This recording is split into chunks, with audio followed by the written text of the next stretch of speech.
In Japan today, workers are still trying to cool down the fuel rods that are at the damaged nuclear power plant. And that would improve the odds of averting a meltdown. Joining us now is Ken Brockman. He works with the U.S. and other countries on nuclear safety. He used to do the same thing for the IAEA. He was part of the agency's team that won the Nobel Peace Prize back in 2005. He is joining us from Atlanta. Ken, so glad to have you with us this morning. You've said in the past that the key thing here is that this is not another Chernobyl. Of course, that was ranked a level 7, but we do have authorities saying that the situation right now in Japan is now a 5. However, we're hearing of some problems with a reactor pool, that it may have a crack or a hole. This is going to prevent any sort of cooling efforts. Is that right? This is correct. The spent fuel pool in which the spent nuclear fuel is kept underwater. And this water provides both protection from the radiation in that it's shielding, and it helps contain any releases that could occur. So this will be a challenge for our Japanese colleagues. Because spent fuels themselves don't have any containment vessels, right? Only the reactors themselves. So I'm just taking the inference here. I mean, if this is true, water can't be added.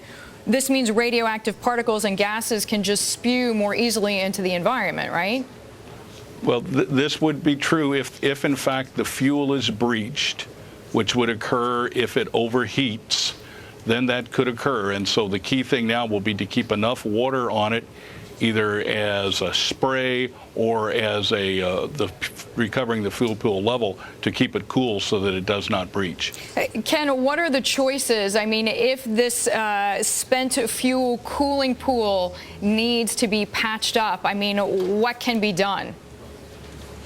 Well, one of the key things that I think they'll have available for them is the use of robotics.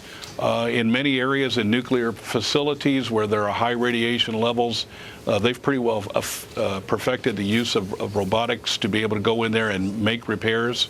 I am quite sure that Japan will be looking at, if there's a leak, identifying where it is and using a robot to go in there to effect repairs. Because the idea is obviously no human being can be close to this. It's tantamount to a death sentence, right? Well, the radiation levels, if in fact the fuel is uncovered, would be such that you would not want to put a human in the immediate vicinity. That's correct. What kind of rating? I mean, not that we're more concerned about ratings, but if this breaks down, if this becomes the worst case scenario, then does in fact the situation become another Chernobyl? Does it become another level 7 disaster? Well, the key thing with the Chernobyl disaster was the total destruction of the core, and then the massive fire that they had provided a driving force to take all of the radionuclides and send them way up into the atmosphere where they were distributed around the world. We still do not have that type of a driving force at the current stage. The impact of the radioactive contamination would be relatively local. And certainly if this occurred, it would probably go up another notch to 6. We would have to see what happened after that as to whether it went further. Ken, thanks so much for the time. Ken Brockman joining us there. He is a former director of nuclear installation safety at the IAEA in Vienna.